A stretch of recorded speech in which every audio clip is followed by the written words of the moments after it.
Call the Caroline County Board of Supervisors meeting for September 27th to order. I've asked Mr. Underwood if he would deliver the invocation for us. Mr. Underwood.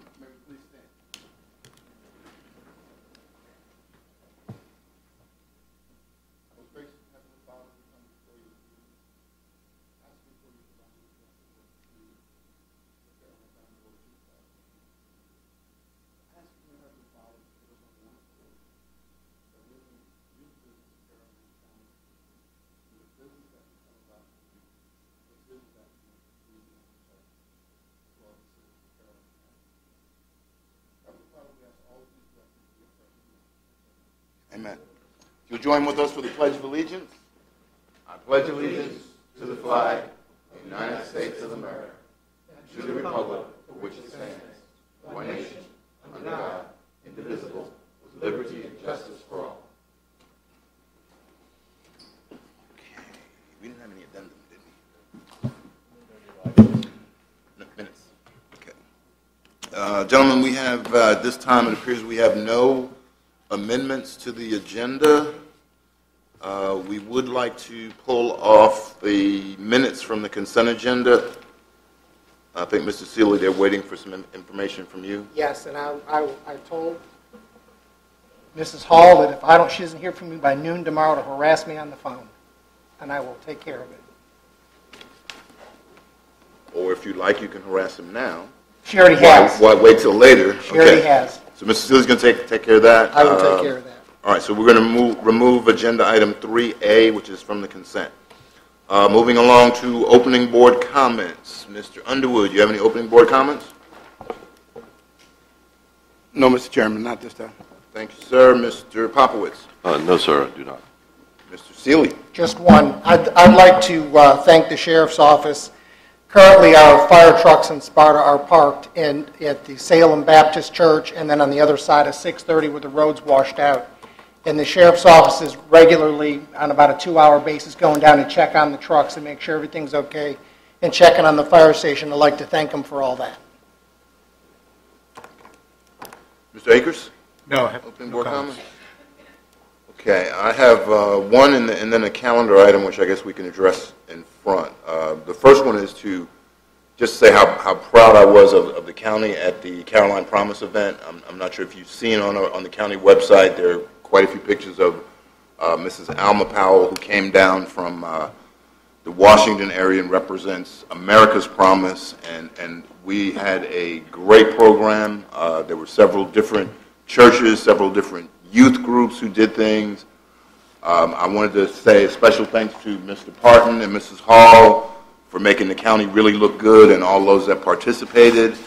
And I also wanted to mention that Major Mosier was the Promise Keeper of the Year, which shows, and I won't give away your secret altar identities at all, but he does a lot of things for kids, and a lot of times he's in a hot, sweaty suit, but he does a great job for all of us. So, Mr. Mosier, we thank you for that, and we congratulate you. And then our next thing is we were discussing at the dinner hour when our November meetings were to be. And I think we were originally scheduled to meet on November 8th, right?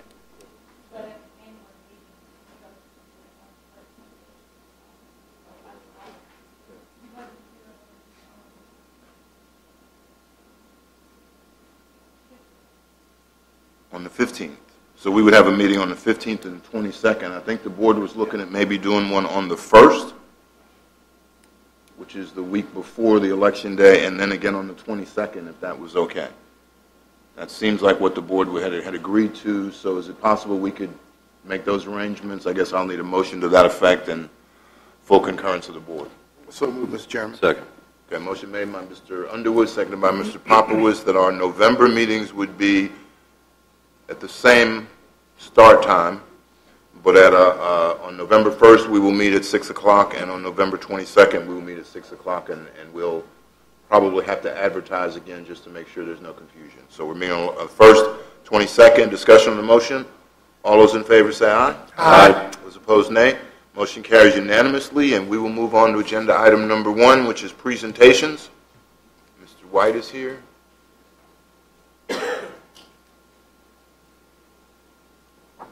Good evening, Mr. Chairman, members Good of the evening, board. sir. It's good to come before you once again. You may have had it included in your packet, the September VDOT Transportation Report. I will touch on those items to give you a brief update on some of the projects. First, last time I visited Mr. Sealy, you asked for a requested VDOT to move the 45-mile-per-hour speed limit sign on Route 2 near the old Bowling Green residency.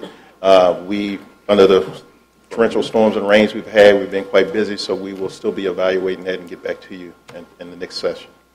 And that's great. Okay, thank you. Mr. Thomas, you had requested VDOT review and reconsidered extending the left turn lane and crossover on Route 2 at the Gulf Station.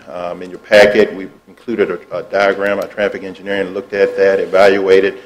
There were some concerns with removing that crossover because it would impact Joe Adams Drive, and we were more inclined to want to install do not enter signs to kind of allow traffic to know you can't go against traffic, and maybe the sheriff's office can help enforce some of that if that's acceptable.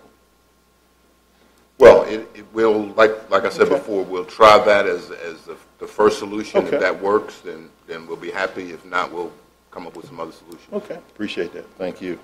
And then you also have requested additional signage for McDonald's and other restaurants on Route 207 near the old Route 652 intersection. Our traffic engineering will work with Virginia Logos to handle signage for restaurant advertisement and to see if we can get something accomplished for that. Oh, great. Okay. Thank you very much.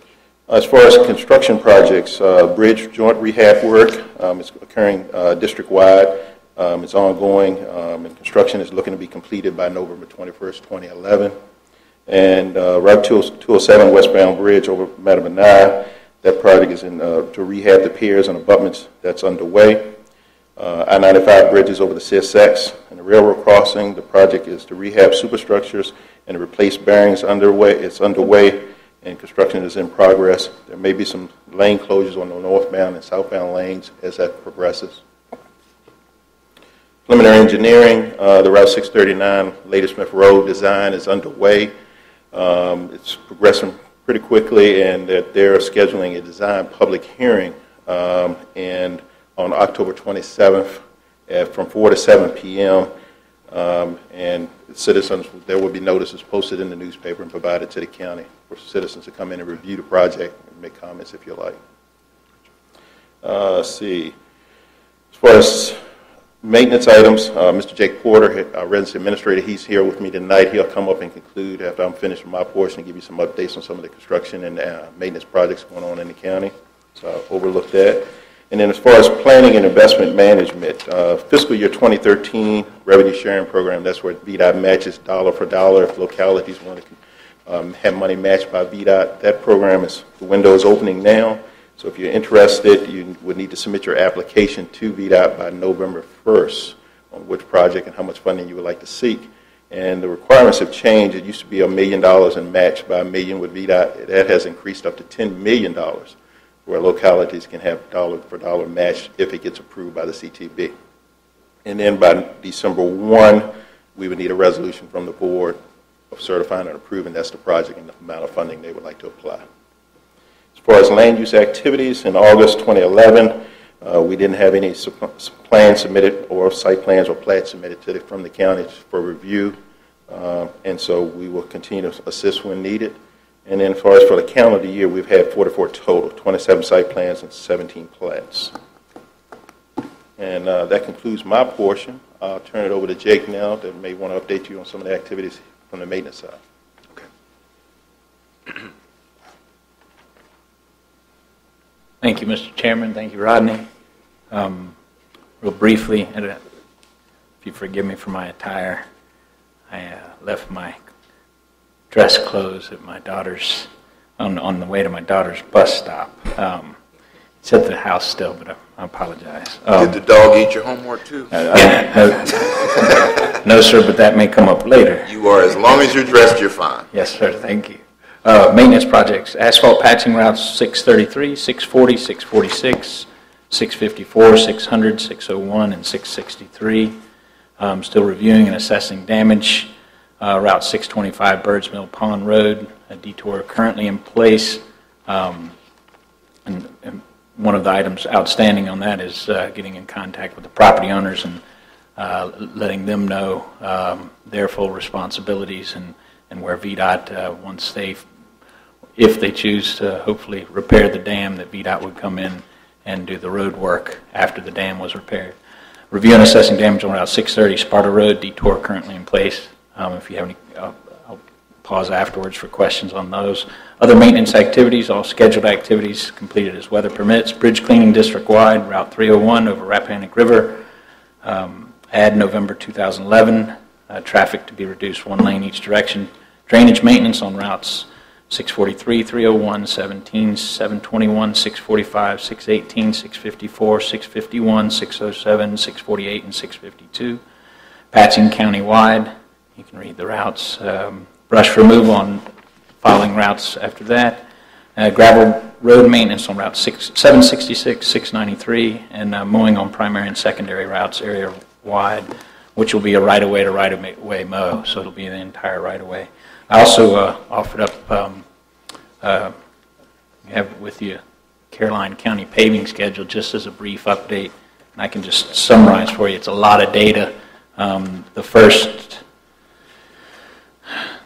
3 pages is a map and the data that supports that map, which comes to, for the calendar year 2011, Caroline County, we will have completed 288 lane miles of paving, the various treatments from latex to slurry seals, surface treatment, and plant mix.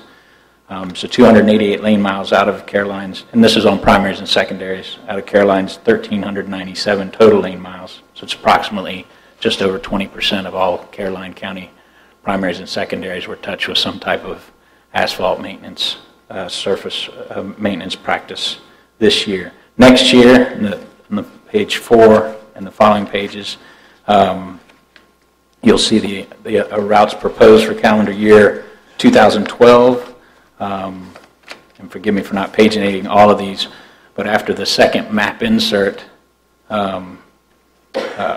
second set of map inserts, the second, we'll just go backwards. The second and third to last pages are routes that are actually going to advertisement in December 2012. And the very last page is a proposed backlog of priorities that if funds become available, that those would be added as those funds become available. So for calendar year 2012, we have another 140.82 lane miles of paving proposed, or that is being advertised in Caroline County for calendar year 2012, and 89 lane miles of backlog. With that, do you have any questions about the details? Okay. I guess was that the end of your presentation? Yes, sir. Okay. And thank you. First of all, thank you. And I've expressed to Mr. White before, and I've expressed to the commissioner, we really appreciate the amount of work you've done as far as resurfacing in the county. We really do appreciate that. We've actually moved ahead of North Carolina, which we'd fallen behind and looked pretty bad for a while. So we're doing very well, and we really do appreciate that. One question before we get to all of those, the other board members. On Route 2, going out of Bowling Green north towards Fredericksburg, you resurfaced that road probably a month or two ago, maybe a little bit longer, but it has been this summer.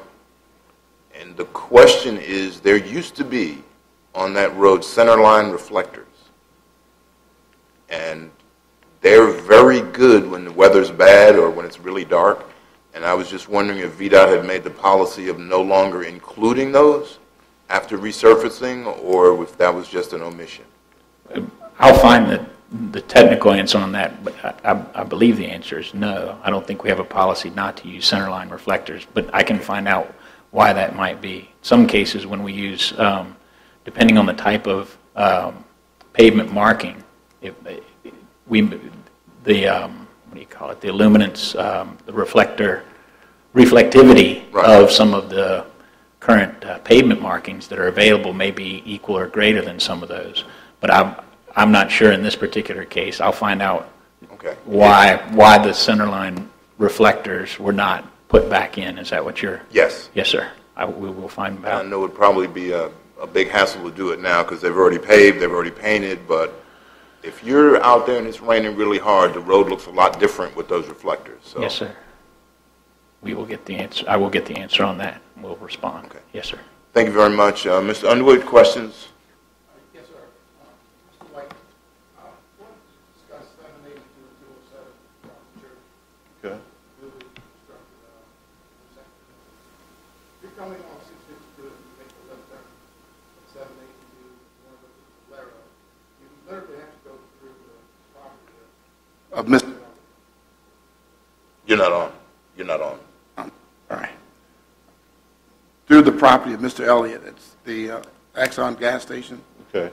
I don't think that was a wise choice. I think we need to look at that because I know the Valero's being hurt because you can only get to them if you go all the way out to 652 to 207. You can't go back and make a turn and come back. Gotcha. So I think we need to take a look at that intersection there. It's not fair to the businesses there. I think we're hurting that business. I know, in fact, we're doing that. And I don't think it's fair to the gas station that you have to cut through their property Right. in order to get back to 207. So I think we need to look at that and fix that. Okay. I'll go back and talk with traffic engineer Okay. and see what we can take about it. Thank you. And see what the determination was. That's it. Yes. Mr. Popoulos? I know that we've had some poor weather. The crossing over, I guess it's over at Claiborne crossing area, they were working on the railroad crossing over there. Have they completed that, Mr. White? I don't think, Dick, have you got an update on that one? We have not got an update back from CSX. Okay. They may, we're in constant contact with them. They altered their schedule because we were going to move on that. We speak with them on a weekly basis, but we have not received an update as to when we're ready to proceed when they are. Okay. So I suspect it could be any time, but they may be still recovering from storm damage issues also. Sure, sure. And again, Mr. White, I want to thank you guys for 606. We've received a lot of good comments about that. I want to pass that along to you. Thank you. And that's all I have, Mr. Chairman. Thank you, Mr. Popoulos. Mr. Sealy? I know there were a couple of roads back in the Bowling Green District that were going to be paved for the first time. And with all the weather and all the damage, I'm just curious if that schedule will be kept, or are we going to push those off, or do we have any idea yet? No, sir. We are, Rylands? Is Rylands one of those? You're talking about the Rural Rustic Program? Rural Rustic, exactly. Yes, sir. Rylands and Schoolhouse? The one I'm thinking of is back off of Newtown Road. I can't tell you the name of it right this second. And I'm supposed to know. Yeah. I'm supposed to. I would say anything that Caroline County has funded in their secondary 6-year program that's fully funded, that was in the rural rustic program, is still on schedule. Okay. And as I recall, I believe those roads that were fully funded were on schedule for this fall. Right. Yes, sir. So we should still be, I just didn't know if all the other things that have taken place have sort of made those overcome by events or not. No, sir. Okay. Not yet. Okay. And I don't anticipate it will, but of course, I don't know what's going to happen next. Thank you. Yes, That's sir. all, Mr. Chairman. Thank you. Mr. Akers? Thank you. Mr. White, Yes, sir. several months ago, I asked about trees over Route 639, Ladysmith Road, between Lake Landor and Bridlewood subdivisions area. And I think your people came back and said they'd gone over, looked at it, and didn't see any danger in it. Right. I'm being told that at least one of those trees has fell over across the road during the storms we've had. I've been asked again to have someone look at that. What I would ask that you would do is arrange for the person in charge of the Ladysmith headquarters to meet with me and to meet with another individual that has certainly brought that to my attention on 2 occasions. And let's see what he's talking about and see if we cannot understand what the issues are and try to correct the issues if there is an issue with trees hanging up. If I might, Frankie Golden is our superintendent for Ladysmith. Okay. So we get Frankie, but we'll also get our our district arborist, roadside manager, Larry Morris. Okay, good. And we work directly with Larry. He is our tree expert. So Okay. he can speak to the business, the safety, hazardous trees. So if it's okay, we would bring him with us. Yeah, no, absolutely. Bring as many people as we can have. That will help us resolve the issue there, that trees hanging over the road. Forgive me, would you remind me of that route? It's Route 639. Thank you. Ladysmith Road. It is west 639 going toward Charlesburg. If you would, let me know so I can arrange and schedule the other individual that I'd like to be with us when we go look at that. Yes, sir. Okay. Durrett Road. It is, I see it's on schedule for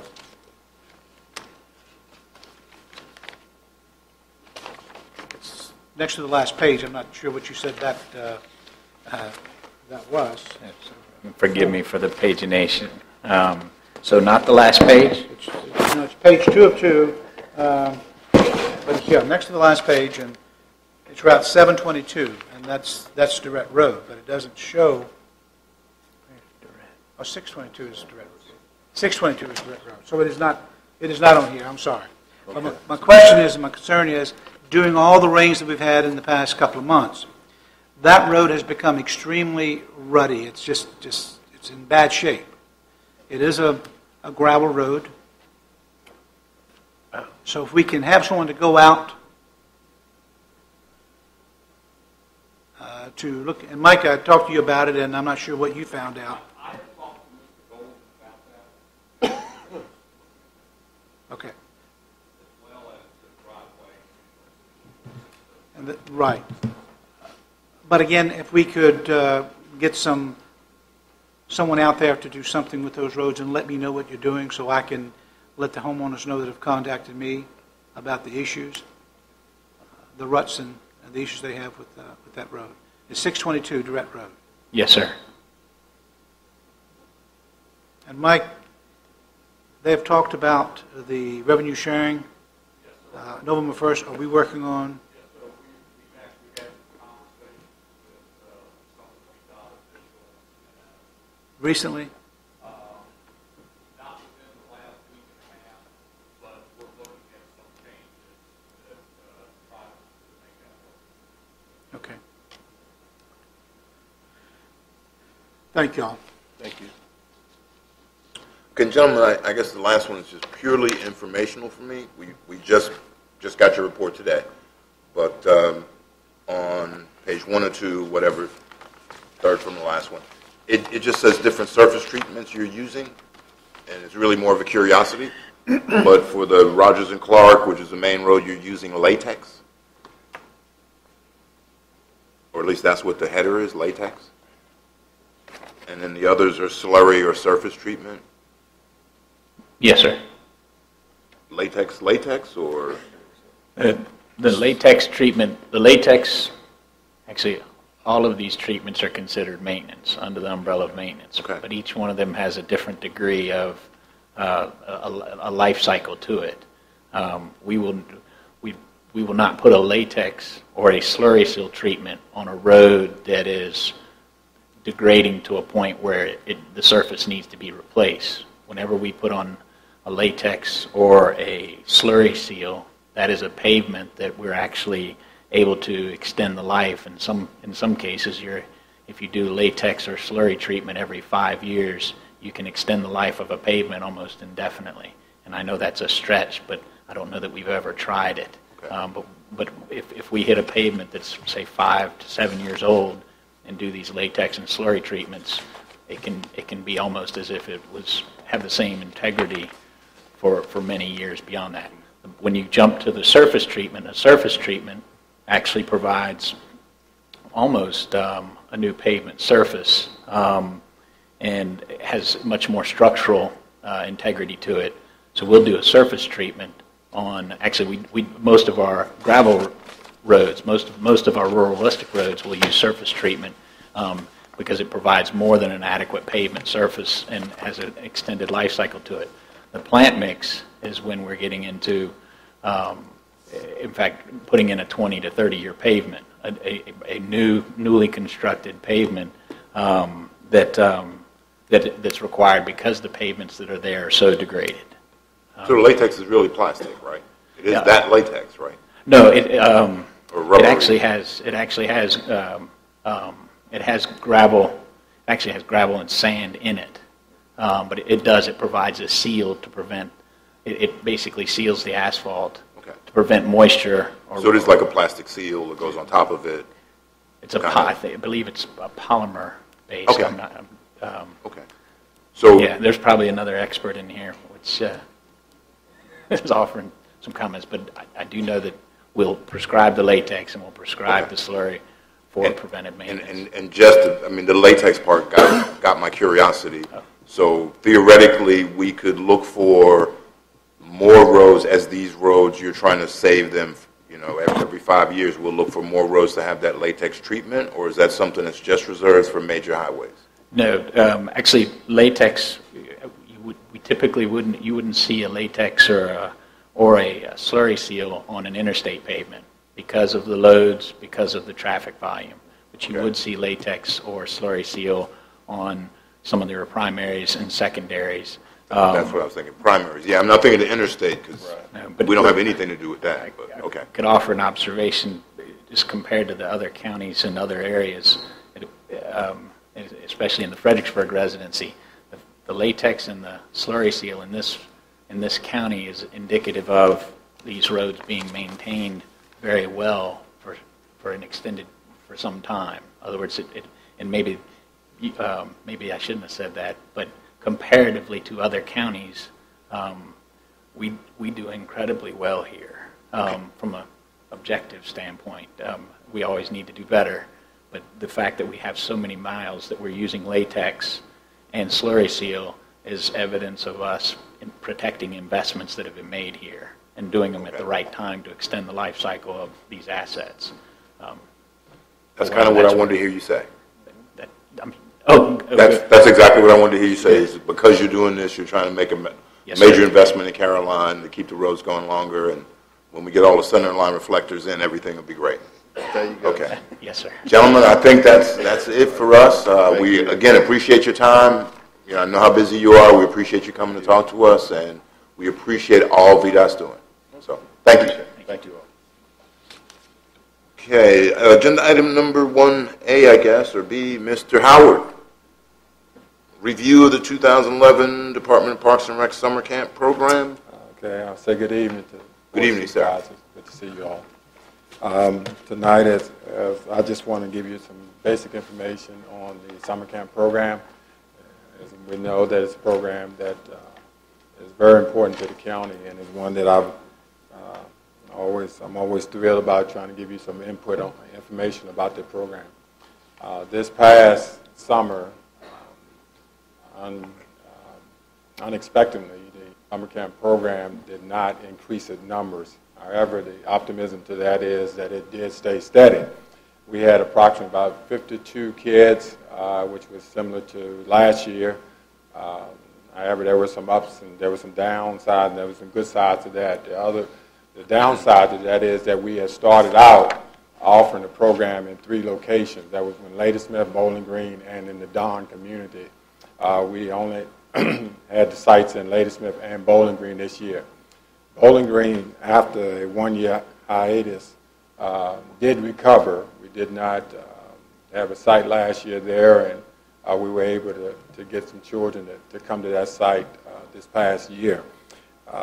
Ladysmith, there was a drop. We had about 34 of those kids in Ladysmith, which is a drop from about 18 from the previous year.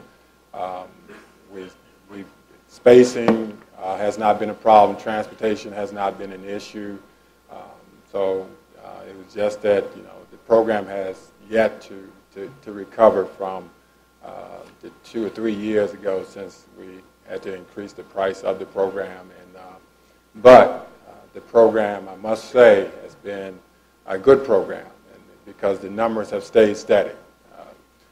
We out of the 52, we normally average about 43, 44 kids on a regular day, on an average day. So that has been a good side of that.